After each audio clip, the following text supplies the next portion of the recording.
Welcome to the Steve Show. I got Mick Connolly here today, and we're going to talk about change. And so many people think that change is difficult or they can't have change in their life. And we want to talk about where are the easy points, where are the trajectories where we can make change a lot easier.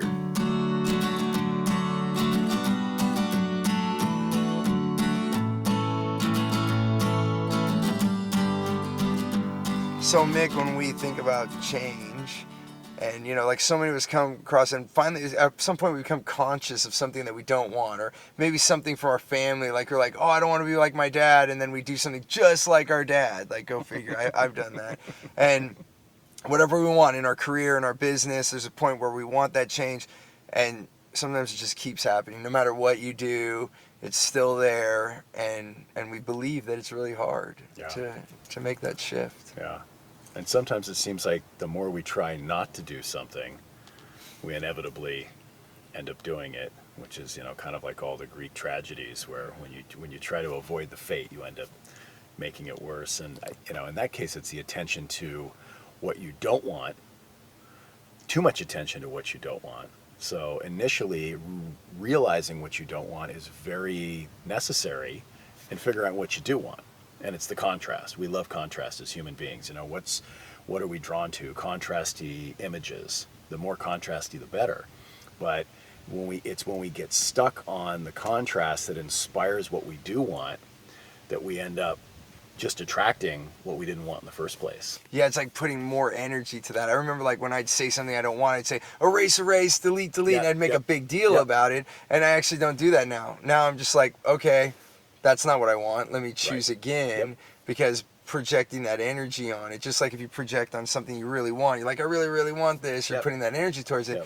And I get it. You're putting that energy. So what would you say about people that just keep repeating patterns? Like how does that happen where you just keep doing the same thing even though consciously you know you don't want it? Well, that's a big, one of the big pieces there is what we're saying is when somebody says, I don't want that, like we're an inclusive-based universe that you get whatever you get your focus to. And so if you say, I don't want that, all you're getting is that. So great story, Mother Teresa years ago was asked to march, I believe it was against the Vietnam War. Mm-hmm. And she said, no, I will not, march against the war. And they said, what do you mean? She said, if you have a march for peace, I would love to be a part of that. But marching against war just gets you more. And we can see that in so many things in our culture. Yeah. We push against it and we have more of it than ever. Yeah. Yeah, it's so true. So when we want change in something or we don't like something in our life, the more we focus on what we don't like, then we just get more of that. Yeah. So it is essential to realize what we don't want, what doesn't feel good, but then to pivot from that and go, okay, let's leave that there. Let's appreciate it even. And that's a whole nother step there, is appreciating the fact that we've noticed the experience we're having is not one that we enjoy. Appreciating it, leaving it there, pivoting and finding something that does feel good and going in that direction. It relates to me like one of the first things when I got my first mentor ever, the first thing we did was because of the things I didn't like and I was ranting about what I don't want this, I don't want that. He forced me to appreciate what I had. Yeah. Because I believe that, like, even for me now when I'm coaching and teaching people, it's like appreciate where you are will so much faster propel you to where you want to go. And the way that he did it for me was he made me go back in time and think of a previous time. Yeah. And so then I can actually say, wow, it is better what I have now. So you find what can you be grateful for in this moment so that you can then project. I mean, really, that's the quickest way to getting what you do want is appreciating what you already have. And I was having a conversation earlier today, and it's really we've got the cart in front of the horse because we think that when we get what we think is what we want, we'll have the emotion that we think we're going to get when we have the thing that it is. And it's really the other way around. It's I'm going to feel, if you ask somebody, what do you want? Like, I want this thing, whether it's a new job or a new car or a new relationship. And you ask them, well, what are you going to, what'll you have when you have that? Eventually you're going to get down to, they're going to feel better. Yeah. They're going to feel love. They're going to feel, it's an emotional thing. Right. So we really the trick is to figure out what the emotion that we believe that we're going to have when we have the thing, and work on the emotion, and then you find out you get the thing. Right. It's like you have to, people think that when they have something, then change will occur, but actually the change comes before the occurrence. Yes. You have to change to have that. So if it's like more money, then more money isn't what changes you. It's actually you change to have more money. Yeah. You have to, either go to that frequency or move to that space. And, you brought up something that I say a lot, and I know other people say this too, but happiness is not a destination, it's a choice. And it's kind of like all emotions, like whatever you feel, like choose that, and then it'll propel you. Yeah. And it's the saying too, happiness is an inside job.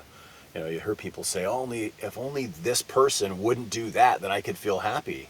It doesn't work that way. You can't control, even if people did bend your will, it's only going to last for a minute, because unless your happiness is coming from you, it's not sustainable. Right. So.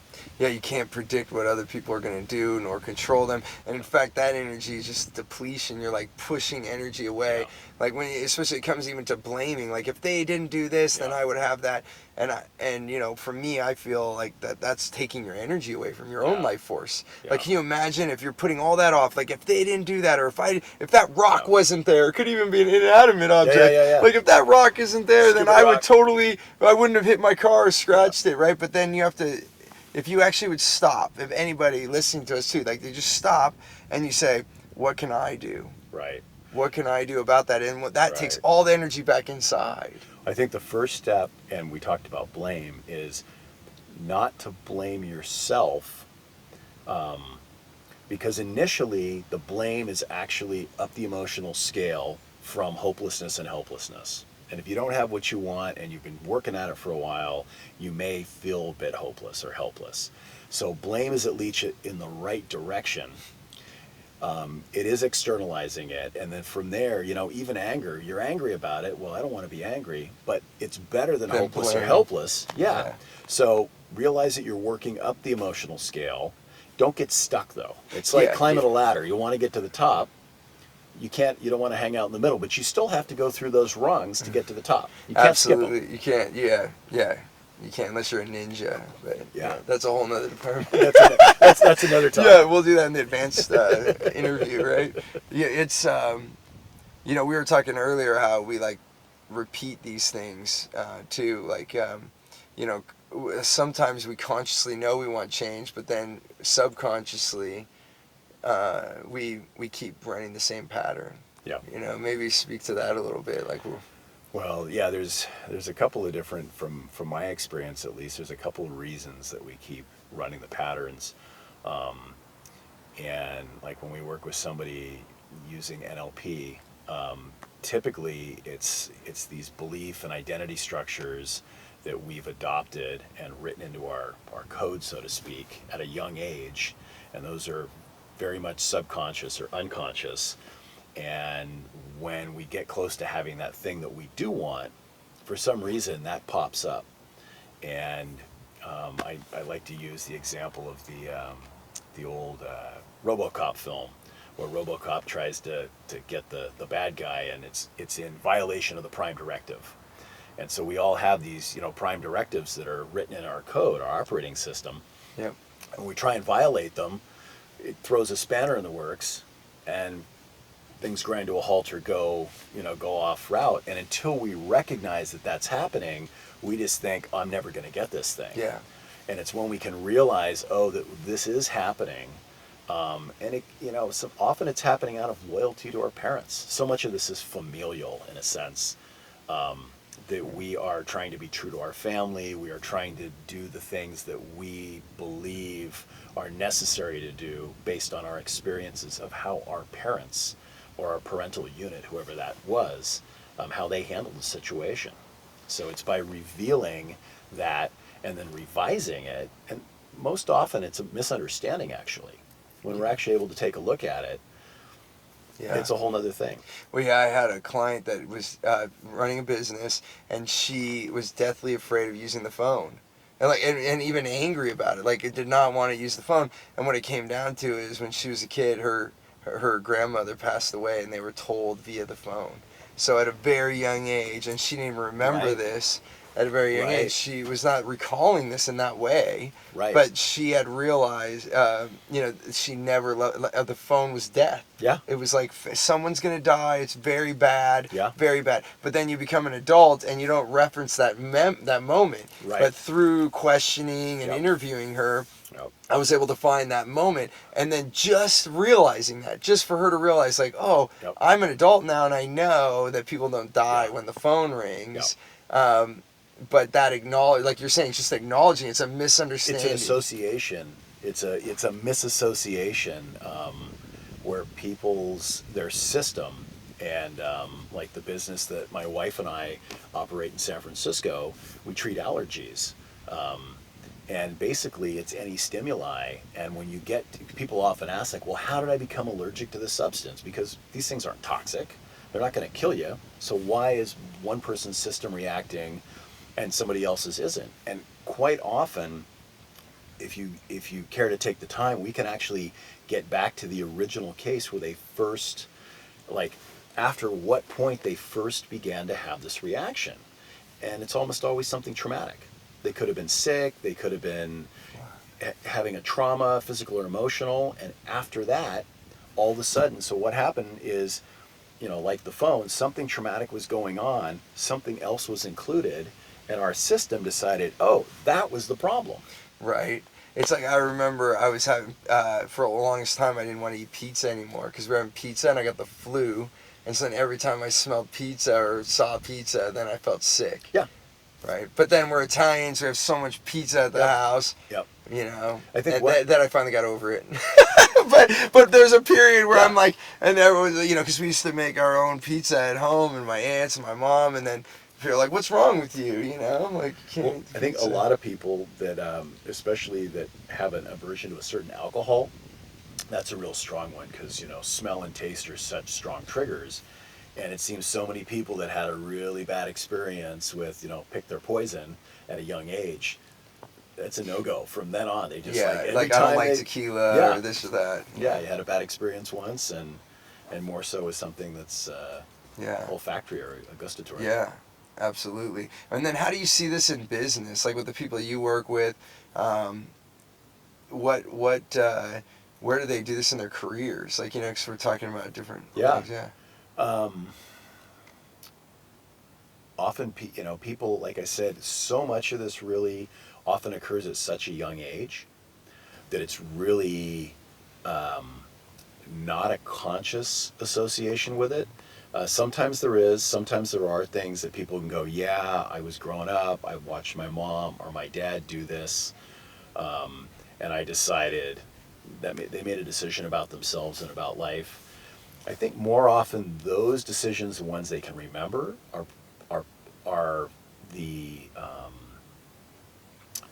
motivation to do something different. Mm-hmm. Those are usually more of a positive association with something. They saw somebody do something, and they're like, I don't want to do that. I want to have a different experience. Yeah.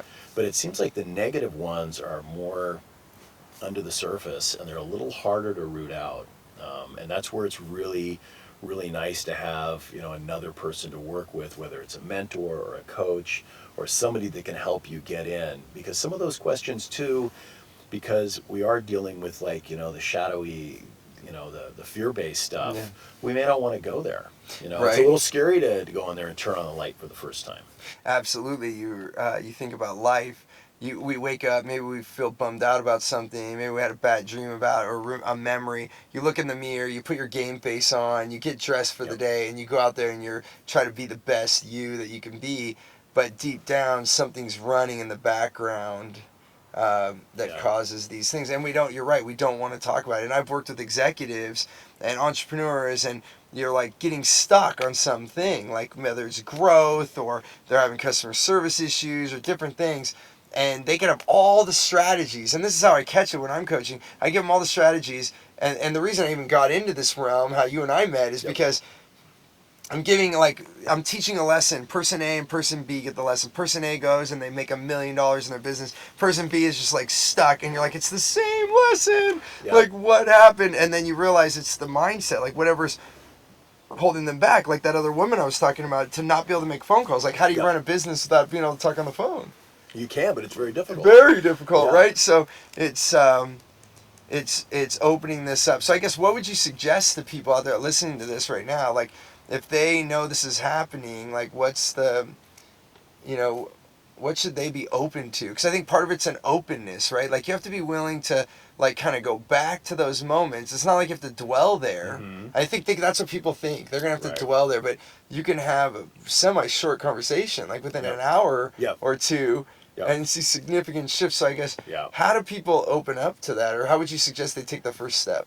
I mean, probably the easiest way, because it doesn't require the repetition, is working with somebody who is a coach, especially, or an NLP practitioner, whatever you want to call it, that can help you make a recalibration, let's say, rather than just identifying it, going, okay, this is where I'm stumbling.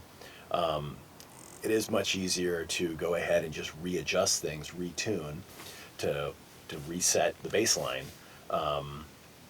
So that's my personal favorite, because I've had so much great experience with it. I've seen so many great results from it.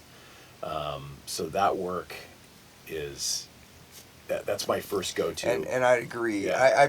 I'm just going to say right now that I wouldn't be here with you and this property right now shooting this video if I wouldn't have made those changes. I mean, for me and my family system, in my 20s, in the first 10 years, and I started my business at 19, to the end of my 20s, I lost over $4 million. And it was like I wasn't allowed to have that money, because then I wouldn't be fulfilling that pre-program that because if I didn't have to work, so if I had $4 million and I didn't have to work, then I would be violating my own system. Right? That we have to, like, belief systems as well, that I have to work for, to provide. And also it comes back to, like, I think you mentioned, or we talked before we got on camera, is that the obligations to our parents. Like, Dad, I love you. I'm not going to have it any better than you. And, and we're talking about it right now. You might be thinking, oh my gosh, they're talking about all this mushy stuff in a way, or like, they're talking about our parents, or when something happened when we were in childhood. And this is what I think Mick and I know I want to, and Mick express this too, that we want to express that, you go back to that moment. If you put that away in a file cabinet and you just stuff it away, then it's still there. Right? It's so it's something that's like a must, and that's where you work with executives or people that think, I'm not going to go there. Like, why do I have to go to this emotional space? But then by having a coach, like you're saying, and that's what I've had, then in a matter of hours, and maybe something you work over a couple months even, maybe, and that's a short time compared to like therapy for 10 years. Right? I've worked with people and talked to people, and like, oh yeah, I worked around this same thing for years and years and years, and I'm thinking, well, if you've been doing the same thing for years and it's not working, it's time to try something different.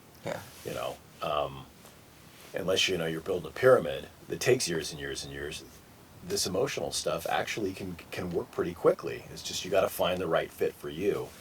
And one of the keys too is, once you do realize what's kind of been the hitch in your giddy up, is to actually appreciate it. Because there is a reason for all of this. This is all mostly safety patterning. When we have like the critter brain talking about that, its interest is to keep us safe. Thank you. Because without it, we wouldn't be here. We'd have got ourselves killed a long time ago. It's really easy to get yourself killed if you don't have any fear.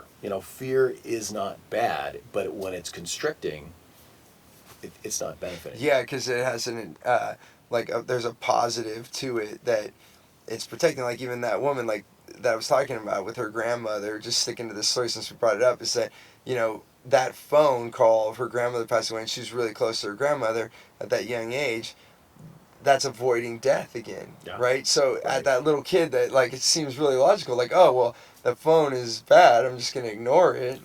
And then now you're safe. And it could be something else that builds some safety, but then it doesn't serve you any longer as an adult. It no longer serves her to be afraid of the phone. Yeah, I'm ignoring the phone because it brought me a bad message one time, but I'm in the meantime, I'm ignoring all the good that same thing could. It's the whole. I just bringing it to business a little bit. I had a business partner, and it was going all bad. The project was getting bad, and the emails were getting worse, and they weren't kind. And, you know, like, the emails, just, like, every time we read it, it was just like, ugh. Got to the point where I did not want to look at my email. And then we closed the whole project. I quit working with this partner. Yep. And then there was a period where I did not like email.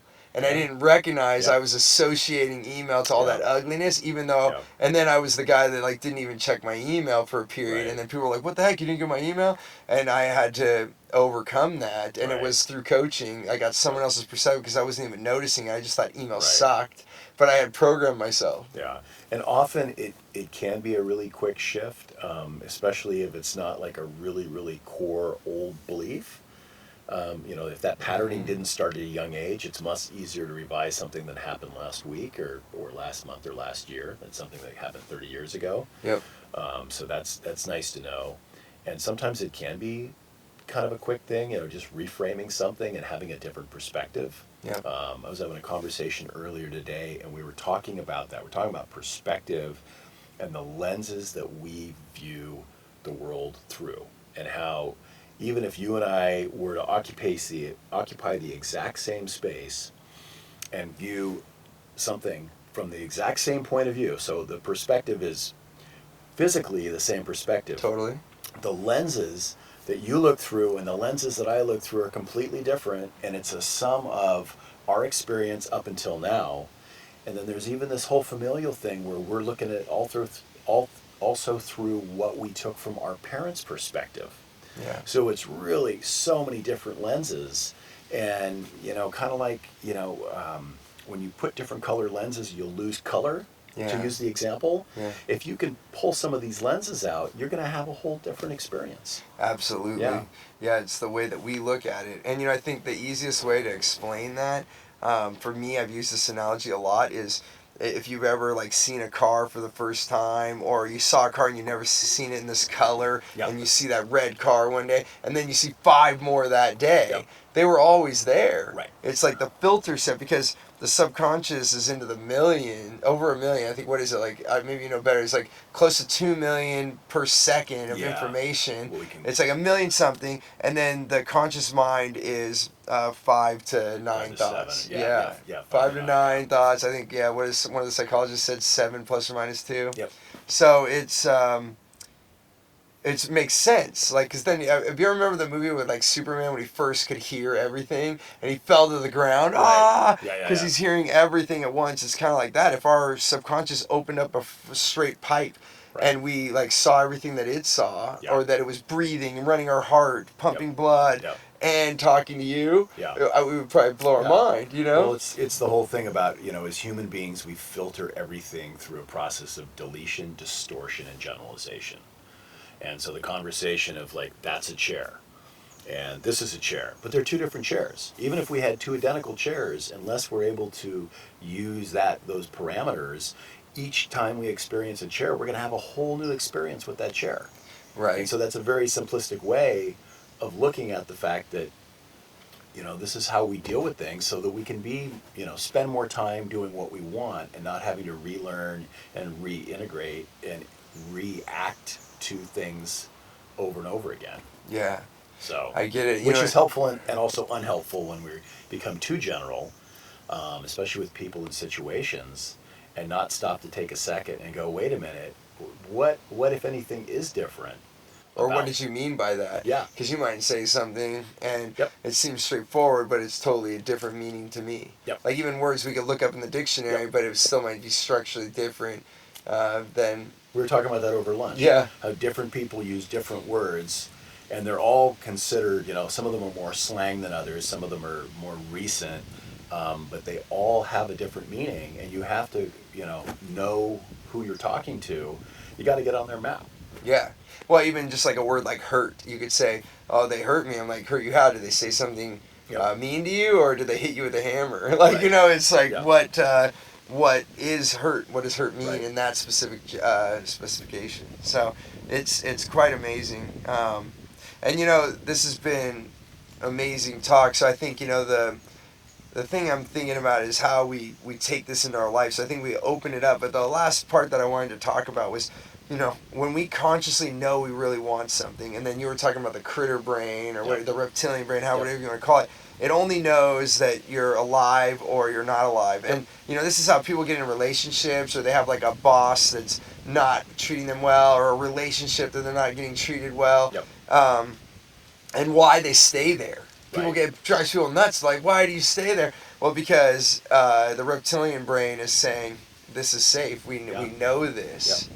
Yep. So how do you think people notice? I mean, I guess it just, you start to notice in your life that you're repeating that, or it's outside Yep. source, or like, what do you see out there? Like when people come with this. It's easier to have, if you're open to having somebody make a suggestion and you're open to listening, it's easier often for somebody else to point it out to you, because it's the objective versus subjective. Yeah. When you're in it, it's kind of like a frog in hot water. You don't realize it's really hot until it's almost too late. So it's nice to have a friend, a mentor, somebody to point it out. Your partner, your spouse. So that's very and then helpful. usually we don't even like that when they tell us. Like, And then there's that too. Yeah, right. Yeah, why you got to do that? There's Yeah. that initial. So that's really helpful.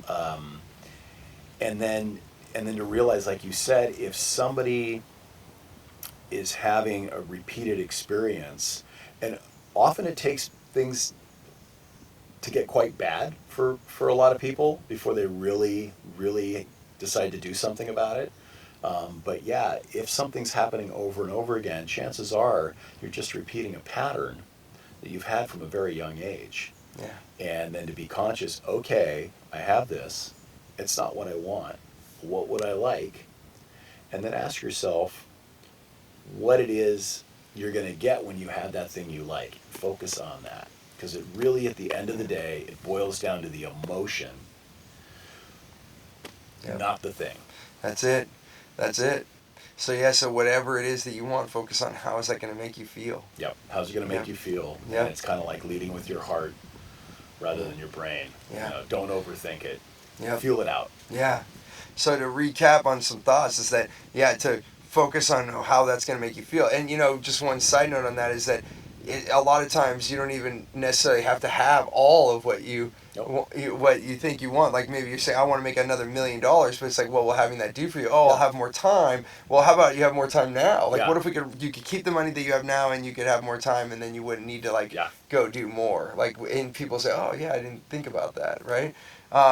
And then the second thing is like getting outside help. Like when you see something or looking for patterns, and this is what I'm huge on. Everybody that knows me, I'm like, get a mentor, stop mucking around. Yeah. Like you're going to get there faster. I'm like proofing it. Like I went way too long, lost so much money, so much time, my health and all that. And then having the right mentor has skyrocketed my life and made the change available. Well, it's like in your business, you don't try to do everything.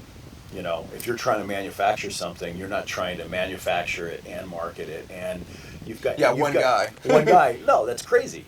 Yeah. You've got people to do every step of the way, and one of the keys there is finding the people that like to do the things that you need done. Yeah. Not only to get people to do it, but find the people that really enjoy doing it, because that's when you're going to have great success. Is getting people that thankfully we don't all love to do the same things. Yeah. So, you like to do something more than I do. Okay, let's split it up. Yeah. And we're all going to have fun doing it, too. Yeah. This can be fun. It doesn't have to be work. Do what you do best and delegate the rest. Yep. That's it. Exactly. Yeah, so thanks so much, Mick, for coming on the show. Yeah. And I just want to share with everyone, like Mick and I are both pretty active. Like you get on social media active too. So when I post this out, if there's any comments, like we'll both be here to engage. Let us know questions. Let us know what you want to hear about too, and then we'll contribute more. So glad to have you watching. And if you liked it, like the video, appreciate that as well. Those kudos are good. And thank you so much. Until then, see you.